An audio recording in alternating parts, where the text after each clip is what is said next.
Hello and welcome to another Mimic NetFlow simulation demonstration. In this video we will demonstrate a Smurf and DDoS attack.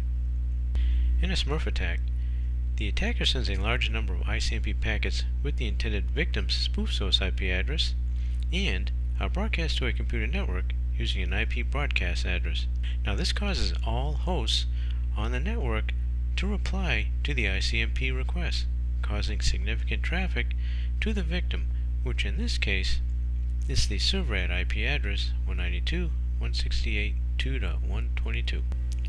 To simulate the Smurf attack, we first configure a device with a NetFlow module. Now this has been done for the device simulation at IP address 192.168.2.119.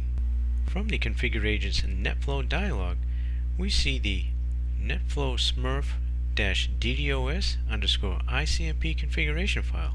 Now this mandatory file will determine what NetFlow data will be generated. The IP address for the collector application is defined along with the collector port. Start the device and flows begin exporting to the collector IP address. With Mimic NetFlow Smurf DDoS simulation running in the background, I will use the InnerMapper Flows collector application for the threat detection. Let's begin our investigation by looking at the data contained within the top sessions view. Now because a large number of ICMP packets with the intended victim spoof source IP address is broadcast to a computer network, we would expect to see that the bulk of the traffic will be ICMP protocol related.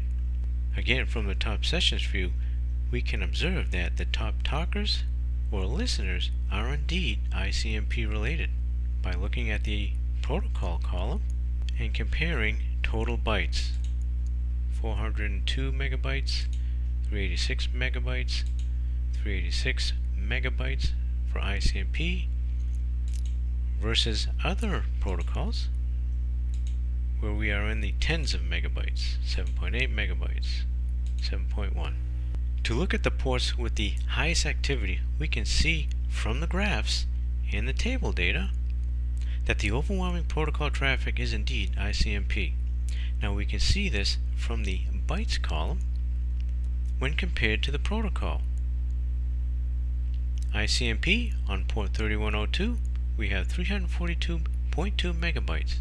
ICMP for port 3101, 176.9 megabytes, and so on, as compared to other protocols where the traffic volume is in the tens of megabytes. It can be surmised that by looking at the graphs in the table data from the top host view that the top talker listener, or in other words, the victim, is the device at IP address 192.168.2.122 simply by looking at the bytes count, where we have 647.2 megabytes versus 201 versus 37 megabytes and so on for the other devices.